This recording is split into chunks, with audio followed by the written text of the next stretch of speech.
Tension नहीं लेना है माइंड पर कि बाप रे बाप बायोलॉजी है, ठीक ना। समझे, कह रहा कि गाय के दीजिए सुई तो ये ना कि भैंस के दे देना है, ऐसा नहीं, ठीक है। कहना लेदा चिरना तो करेजे नहीं फाड़ दीजिएगा, समझिए। मान लीजिए कुछ हम लेदा चिरेला सुई घोपेला सब सिखा देंगे, टेंशन मत लो। हाँ, बरसे पर एक्सपेरिमेंट, जितना सुई देना होगा लेदा चिरना होगा, चिर देना होगा, जितना जल्दी गुलवी घाट पहुंचा दो। ओकर बाबू फोन के लिए थे, करे थे कि हम अंत हो गए हैं सर, उससे अंत हो गए हैं। हम कहली काट द खत्म हो जाए तो है। अब देखिए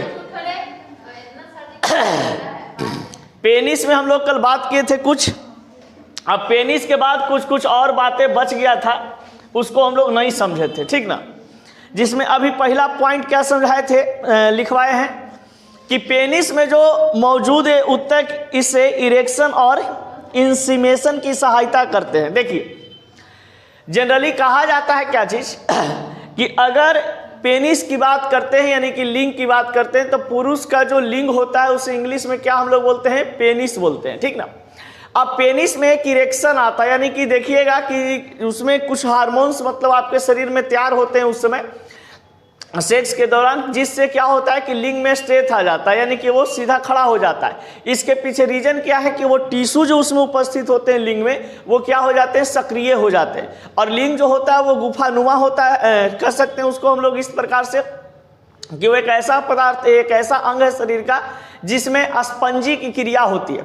और जब वो इरेक्शन की क्रिया उसमें होती है तब ही क्या होता है, इंसीमेशन की क्रिया होती है। इंसीमेशन क्रिया कहने का मतलब कि जब इरेक्शन होगा तभी क्या निकलेगा, उससे वीर निकलेंगे, समझ गए।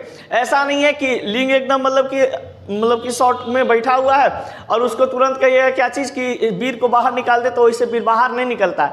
जब तक लिंग खड़ा नहीं होगा, उसमें इरेक्शन की क्रिया नहीं होगी, तब तक इंसीमेशन की क्रिया नहीं होगी। तो इंसीमेशन की क्रिया होने के लिए लिंग को क्या होना पड़ेगा, इरेक्ट होना पड़ेगा, यानी कि खड़ा होना पड़ेगा। अब उसके बाद सेकंड पॉइंट क्या चीज था आपके पास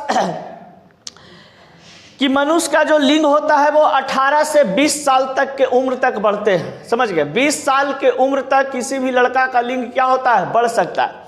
देखिएगा छोटा नन्हा मुन्हा राही हूँ जन्म लेता है मार्केट में, तो उसका पेनिस क्या होता है, एकदम नन्ही चुके, समझ गए। अब वो धीरे धीरे बड़ा होते चला जाता है। तो जिस प्रकार से शरीर के सभी अंग का डेवलपमेंट होता है, उसी प्रकार से मनुष्य के भी शरीर जो बाहरी अंग होते हैं पेनिस, इसका भी क्या होता है, डेवलपमेंट होता है। और इसका साइज कितना हो जाता है, 5.21 इंच से लेकर के 5.91 इंच तक, समझ गए। यानी कि 5 इंच से अप्रॉक्स कितना, 6 इंच तक, समझ गए। भारत में खास करके देखा गया पुरुष का लिंग का आकार कितना होता है, 5 इंच से लेकर के 6 इंच तक। अब देखिए यहाँ पर अब बात बताया जाता है कि लिंग के चमड़ी में होने वाली सूजन को पेनाइल सूजन कहा जाता है। कभी कभी क्या होता है, किसी कारणवश लिंग का ऊपरी भाग क्षतिग्रस्त हो जाते हैं, जैसे जो बच्चे ज़्यादा हस्त मैथुन वगैरह कर रहे होते हैं या ज़्यादा सेक्स प्रक्रिया में जूझे रहते हैं, उनको क्या होता है कि लिंग का जो ऊपरी भाग होते हैं, ये ऊपरी भाग में क्या होता है ना कि वो स्केच वगैरह आ जाते हैं। तो यहाँ पे इस प्रकार से मान लीजिए कि कहीं पे ऐसे स्केच वगैरह आ जाते हैं, तो इस कारण से हम लोग कह सकते हैं क्या चीज़ कि वो सूजन यानी कि लिंग का आकार क्या हो जाता है, फूल जाता है। तो उसको हम कहते हैं क्या चीज़, पेनाइल सूजन के नाम से जानते हैं। यानी कि लिंग की चमड़ी में या लिंग में सूजन आ जाना क्या कहलाता है, पेनाइल सूजन कहलाता है। पेनिस द्वारा शुक्राणुओं को मादा जनन अंग में स्थानांतरित किया जाता है। देखिए बहुत पहले ही बताए थे कि देखिए मादा के जो जनन अंग है, जैसे यूट्रेस वगैरह होता है, गर्भाशय होता है, अंडाशय होता है, ये सभी चीज़ है। अब यहाँ पर पेनिस जो होता है ये कुछ ऐसा चीज़ है ही नहीं, इसको हम नहीं कह सकते हैं कि ये एक प्रकार का सेक्स ऑर्गन है, समझ गए। सेक्स ऑर्गन है लेकिन कोई इसका काम उतना नहीं होता जितना कि शुक्राणु का, यानी कह सकते हैं कि टेस्टिस का सबसे ज़्यादा, मतलब नर जनन तंत्र में सबसे इम्पोर्टेंट चीज़ क्या होता है, टेस्टिस होता है। ये पेनिस का कुछ वो नहीं है, बस इसका एक ही काम है, वीर को बाहर निकालना और क्या चीज़ को, पेशाब को बाहर निकालना। तो जब ये पेनिस की बात हम लोग करते हैं तो पेनिस के माध्यम से क्या किया जाता है, मादा जननांग में हम लोग शुक्राणुओं को क्या करते हैं, स्थानांतरित करते हैं। बस इसका सेक्स के दौरान काम होता है। अब देखिए सुबह सुबह लिंग के खड़े होने के कारण अगर देखते होंगे कि जो भी पुरुष होते हैं उनका सुबह सुबह क्या होता है कि लिंग खड़ा होता है। इसका मतलब ये है कि उनके लिंग में स्ट्रेट यानी कहने का मतलब इरेक्शन की क्रिया होती है सुबह सुबह। ऐसा क्यों? क्योंकि उनके शरीर में क्या होता है, टेस्टिस के अंदर में सबसे ज़्यादा टेस्टोस्टेरोन हार्मोन बनते हैं सुबह में। कितना? 5 से लेकर के 7 बजे तक। अब 5 से 7 एक ऐसी क्रिया होती है, उस समय मनुष्य के शरीर में टेस्टोस्टेरोन की संख्या ज़्यादा होता है और महिलाओं में एस्ट्रोजन हार्मोन की संख्या अधिक होती है। और एस्ट्रोजन हार्मोन की उपस्थिति कहाँ होता है? अंडाशय में। समझ गए? तो अंडाशय में जहाँ पर अंडाणु बनते हैं वहाँ पर महिलाओं का एस्ट्रोजन हार्मोन बनता है, और जहाँ पर टेस्टिस होते हैं उस टेस्टिस में बनता है टेस्टोस्टेरोन हार्मोन, ये पुरुष में बनते हैं। अब देखा जाए, जैसे हमारे पास मान लिया जाए एक पेनिस का संरचना है। अब ये पेनिस का संरचना को जरा समझिएगा। पेनिस का संरचना 2 भाग में डिवाइड किए जाते हैं, एक अपर पार्ट और एक लोअर पार्ट। ये ऊपर वाला भाग होता है, एक नीचे वाला भाग होता है। अब ये ऊपर वाला जो पार्ट है उसको हम लोग गुफानुमा शरीर के नाम से जानते हैं और इसको कहा जाता है कॉर्पस कन्वर्सन। और इस नीचे वाला जो भाग होता है उसको हम लोग कहते हैं कॉर्पस स्पोंजियस। यानी कि ये स्पंजी शरीर का ये पेनिस का जो निचला हिस्सा होता है वो स्पंजी होते हैं, और ऊपर वाला जो हिस्सा होता है वो क्या होता है? गुफानुमा होता है। यानी कहने का मतलब कि इसके अपेक्षा ये हल्का ऊपर वाला क्या होता है? टाइट होता है। समझ गए? लेकिन जो लिंग का सबसे नीचे वाला भाग होता है, ऐसे जो ब्रीसन से ऐसे मतलब कि जुड़े हुए होते हैं, तो ब्रीसन से जुड़े हुए ये वाला जो एरिया होता है इसको हम लोग कॉर्पस स्पोंजियस कहते हैं, यानी स्पंजी क्षेत्र कहते हैं। इसमें कहा जाता है कि उत्तक की उपस्थिति होती है, टिश्यू की उपस्थिति होती है, बहुत सारे हार्मोन होता है। जैसे ही इसको छूते हैं नीचे वाले को, तो जैसे ही पुरुष के लिंग में क्या आ जाता है? इरेक्शन आ जाता है। समझ गए? यानी कि वो खड़ा हो जाता है। अब देखिए, यहाँ पर पुरुष के लिंग के ऊपर में यहाँ पे इस तरीका से एक आगे भाग निकला हुआ होता है, उसको हम लोग ग्लांस कहते हैं। यानी कि पुरुष का जो लिंग होता है, पुरुष के लिंग का आगे जो चमड़ा मांस का भाग होता है, वो मांस के भाग को हम लोग क्या कहते हैं? ग्लांस कहा जाता है, जिसको हेड ऑफ पेनिस के नाम से भी हम लोग जानते हैं। अब देखिए, कहीं कहीं यहाँ पर देखिए बहुत सारे ऐसे होते हैं कि जब लिंग की बात हम लोग कर ही रहे हैं तो पूरा चीज़ जरा देख लेते हैं। पुरुष में ज़्यादातर कॉमन चीज़ है क्या चीज़ कि यहाँ पे इस तरीका से डॉट डॉट डॉट डॉट कुछ लाइन बन जाते हैं। समझ गए? जैसे ये जो ग्लांस होता है, ग्लांस के और ये जो चमड़ी यहाँ पे लगे होते हैं, इस चमड़ी के बीच में यहाँ पे इस तरीका से छोटे छोटे डॉट डॉट डॉट डॉट लग जाते हैं। इसके पीछे रीजन क्या होता है कि देखिए, यदि ज़्यादा कोई पुरुष जो है वो हैंड प्रैक्टिस करता है, यानी कि हस्त मैथुन करते हैं, या तो फिर कह सकते हैं कि ज़्यादा सेक्स करते हैं, तो उनके पास क्या होता है कि यहाँ पर कुछ इन्फेक्शन की क्रिया होती है। और इन्फेक्शन से क्या होता है कि वहाँ पे हल्का सा दाना निकल जाता है। समझ गए? यानी कि लिंग के गर्मी के कारण यहाँ पे क्या हो जाते हैं, जरा सा मतलब दाना टाइप पे निकल जाता है। अब देखिए, ये इसको ढके हुए जो ग्लांस को ढके हुए एक चमड़ी होता है, एकदम लुंजू पुंजू चमड़ी होता है, उस चमड़ी को हम लोग किस नाम से जानते हैं? फोर स्किन के नाम से जानते हैं। तो ये जो आगे वाला यानी कि लिंग का हेड ऑफ पेनिस को ढके हुए जो चमड़ी होता है, उस चमड़ी को हम लोग किस नाम से जानते हैं? फोर स्किन के नाम से जानते हैं। और इन दोनों के बीच में जो कॉर्पस कैवर्सन्स और ये कॉर्पस स्पोंजियस के बीच में जो ये बीच में ऐसे आपको एक नली दिखाई दे रहा है, इस नली को हम लोग कहते हैं क्या चीज? यूरेथा। इस नली को हम लोग क्या बोलते हैं? यूरेथा। मूत्र मार्ग कहा जाता है, या तो फिर इसको वीर मार्ग भी हम लोग कहते हैं। समझ गए? तो ये यूरेथा को वीर मार्ग भी कहा जाता है और क्या चीज कहते हैं? मूत्र मार्ग भी कहते हैं। चलिए, ये हुआ पेनिस से रिलेटेड आपका कुछ बातचीत। ये तो फिगर आप लोग बना ही लिए होंगे, तो इसमें तो कुछ अब करना है नहीं, इसको मिटाते हैं, आगे बढ़ते हैं। कौन बोला बाबू? थर्ड कौन सा क्या चीज था? शीशन केसुर का दोनों की कुछ नर जीवों बाहरी यौन अंग। हाँ, तो वही तो बोले, ये दोनों जो है शीशन की बात करते हैं, पेनिस की बात करें, केसुरक की बात करें, ये वाला दोनों, ये वाला टेस्टिस जो होते हैं, ये दोनों क्या है? मनुष्य का बाहरी अंग होते हैं। पेनिस भी होता है बाहरी अंग, और ये टेस्टिस जो होते हैं ये क्या है? मनुष्य का बाहरी अंग होते हैं। अब हम लोग पढ़ेंगे क्या चीज बाबू आज? ये 8 नंबर पॉइंट है। नर जनन तंत्र में आपका आता है क्या चीज? सीमेन, जिसको वीर बोलते हैं। देखिए, वीर अलग होता है, शुक्राणु अलग होते हैं, समझ गए।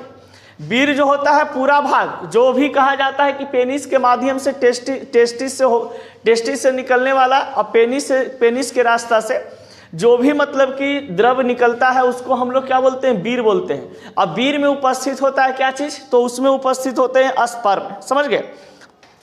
तो वीर जो है पूरा का पूरा भाग, जो भी पदार्थ मतलब कहिए कि सेक्स के दौरान निकलता है लिक्विड फॉर्म में, उसको हम लोग वीर कहते हैं। और वीर में उपस्थित क्या चीज होते हैं, तो वो शुक्राणु उपस्थित होते हैं। मात्र 10% ही शुक्राणु की उपस्थिति होती है। अब चलिए इसके बारे में कुछ पढ़ते हैं। वीर अलग होता है, वीर अलग होता है और शुक्राणु अलग होते हैं। अब यहाँ पर देखिए बाबू, पहला पॉइंट क्या है, मैथुन के समय पेनिस से मूत्र जनन छिद्र से निकलने वाले द्रव को क्या कहते हैं, सीमेन कहते हैं। मैथुन कहने का मतलब सेक्स के समय, तो सेक्स के समय पेनिस से यानी कि पुरुष के जो लिंग होता है उससे जो द्रव निकलते हैं उस द्रव को हम लोग क्या कहते हैं, वीर कहते हैं। अब देखा जाए, वीर जो होता है ये दूधिया चिपचिपा तरल पदार्थ होते हैं, यानी कि लिक्विड फॉर्म में होता है। तो जो वीर होता है, वीर को कह सकते हैं कि एक प्रकार का क्या होते हैं, चिपचिपा तरल पदार्थ होते हैं। वीर में लगभग कितने प्रतिशत शुक्राणु होते हैं, 10%। देखिए पुरुष का जो कहा जाता है कि एक बार में पेनिस के अंदर, पेनिस से निकलता है जो लिक्विड यानी कि जो वीर निकलते हैं उसमें 10% ही क्या होता है, शुक्राणु होता है। बाकी 90% की अगर हम बात करते हैं तो कोई अन्य पदार्थ होते हैं, जैसे उसमें एंजाइम होते हैं, प्रोटीन होते हैं, खनिज होते हैं, समझ गए, ये सभी चीज की उपस्थिति होती है। तो वीर जो है ये कहा जाता है कि वीर बनता क्या चीज से है, तो वीर 10% शुक्राणु से बनता है। वीर 10% शुक्राणु से बनते हैं। इसके साथ साथ एंजाइम से बनता है, प्रोटीन से बनता है और तथा क्या चीज इसमें होते हैं, खनिज की उपस्थिति होती है, यानी बहुत सारे कैल्शियम मिनरल्स ये सब चीज होता है, समझ गए, तत्व होते हैं जो जिससे क्या होते हैं कि ये सब चीज का खपत होता है। तो वीर जो है 10% शुक्राणु से और 90% उसका जो भाग होता है वो क्या चीज का बना होता है, एंजाइम, प्रोटीन और खनिज का। अब देखिए, सीमेन से शुक्राणुओं को हटा देने पर बचे हुए द्रव को सेमिनल प्लाज्मा कहा जाता है। मान लिया जाए कि सीमेन से हम क्या कर रहे हैं कि जो वीर है, इस वीर से हम क्या किए कि 10% शुक्राणु को खत्म कर दिए, यानी कि 10% शुक्राणु को बाहर निकाल दिए। तो जो एंजाइम, प्रोटीन और खनिज बचेंगे, यानी कि 90% वाला जो हिस्सा वीर में है उसको हम लोग किस नाम से जानते हैं, सेमिनल प्लाज्मा के नाम से जानते हैं। ये सब ऑब्जेक्टिव बेस्ड क्वेश्चन है आपका, समझ गए। डायरेक्ट पूछेगा कि वीर में अगर हम शुक्राणु को हटा दिया जाए तो बचे हुए द्रव को किस नाम से जाना जाता है, तो सेमिनल प्लाज्मा के नाम से हम लोग जानते हैं, समझ गए। वीर से 10% या पूरा शुक्राणु को खत्म कर दिया जाए तो जो द्रव पदार्थ बनते हैं उस द्रव पदार्थ जो बचता है उसको हम क्या किस नाम से जानते हैं, सेमिनल प्लाज्मा के नाम से जानते हैं। उस सेमिनल प्लाज्मा में क्या चीज की उपस्थिति होती है, एंजाइम की, प्रोटीन की और खनिज की उपस्थिति होती है। यानी कि कह सकते हैं कि वीर जो बनता है पुरुष के टेस्टिस के अंदर में वो एंजाइम से, प्रोटीन से, खनिज से और 10% शुक्राणु की उपस्थिति से, यानी कि वीर में ये सभी चीज की उपस्थिति होती है। शुक्राणु की उपस्थिति होती है, एंजाइम की उपस्थिति होती है, प्रोटीन की उपस्थिति होती है और खनिज की उपस्थिति होती है। अब कोई पूछेगा कि वीर कैसे, वीर कौन कौन से पदार्थ का मिश्रण है, तो बता सकते हो आराम से। अब देखिए, वीर जो होता है ना ये क्षारीय पदार्थ होते हैं। वीर जो होता है वो क्या होता है, क्षारीय पदार्थ। और जो महिलाओं के योनि में जो कह सकते हैं कि द्रव पदार्थ होते हैं वो होता है अम्लीय नेचर का। और पुरुष का जो ये वीर होता है ये किस नेचर का होता है, क्षारीय पदार्थ, यानी क्षारीय स्वभाव का। अब कहा जाता है कि क्षारीय क्यों, इसका वैल्यू कितना होता है, तो 7.3 से लेकर के कितना होता है, 7.5 pH मान। तो देखिए अगर कोई पूछे कि पुरुष का जो वीर होते हैं वो क्षारीय क्यों होते हैं, तो डायरेक्ट बताना है कि pH मान इसका क्या होता है, वीर का 7.3 से लेकर के 7.5 तक। इसलिए पुरुष का जो वीर है वो क्या होते हैं, क्षारीय होते हैं। अब देखिए इसमें कोई ऐसा पदार्थ होता नहीं है जिसमें आपका अम्लीय गुण पाए, क्योंकि 10% तो शुक्राणु है, बाकी 90% एंजाइम है, प्रोटीन है, खनिज है। तो ये सभी चीज आपका जो है अम्लीय नेचर का नहीं होता है। इसलिए कहा जाता है क्या चीज कि जो वीर होते हैं वो किस नेचर का होता है, क्षारीय नेचर का। अब देखिए मान लिया जाए कि अगर वीर को सपोज डायरेक्ट योनि के रास्ता से अंडाशय में जाकर के अंडाणु से रिएक्ट करते हैं तो प्रेग्नेंट करता है। तो बहुत सारा बच्चा का ये कंसेप्ट होता है कि सर मान लिया जाए कि बीर को अगर इंसान कोई पी ले तो क्या वो महिला प्रेग्नेंट हो सकती है? तो कभी नहीं, समझ गए? क्योंकि बीर के पास क्या होता है, एंजाइम होते हैं, प्रोटीन होते हैं, खनिज होते हैं, वो पेट में जाकर के क्या हो जाएगा, डाइजेस्ट हो जाता है, समझ गए? तो डाइजेस्ट होने का मतलब कि वो फिर पेशाब के रास्ता या तो फिर कह सकते हैं अन्न मल के रास्ता क्या हो जाता है, बाहर निकल जाते हैं, समझ गए? अब देखो बाबू, सीमेन में सामान्यतः गंध अमोनिया, ब्लीच या क्लोरीन जैसी होती है। ये इसका जो बीर में जो गंध होते हैं, ये गंध कैसा होता है?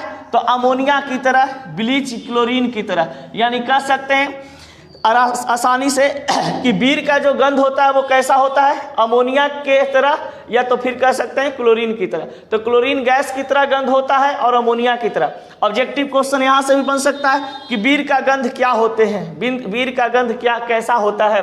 तो अमोनिया या कैसा, क्लोरीन की तरह।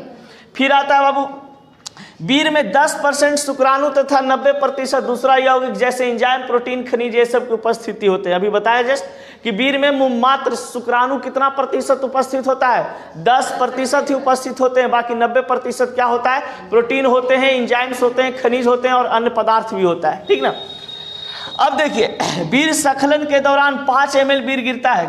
पहले भी बता चुके हैं इस बात को कि अगर कोई पुरुष जो है किसी महिला के साथ सेक्स संबंध बनाता है तो उसका जो टेस्टिस में उपस्थित होते हैं वो 5 से 7 ml बीर होता है। और 5 से 7 ml जब बीर गिरता है तो उस मनुष्य के शरीर में कितना कैलोरी ऊर्जा की खपत होती है, 5 से 25 कैलोरी ऊर्जा की खपत होती है। यानी कि 5 से 25 कैलोरी ऊर्जा उसके शरीर से बाहर निकल जाता है।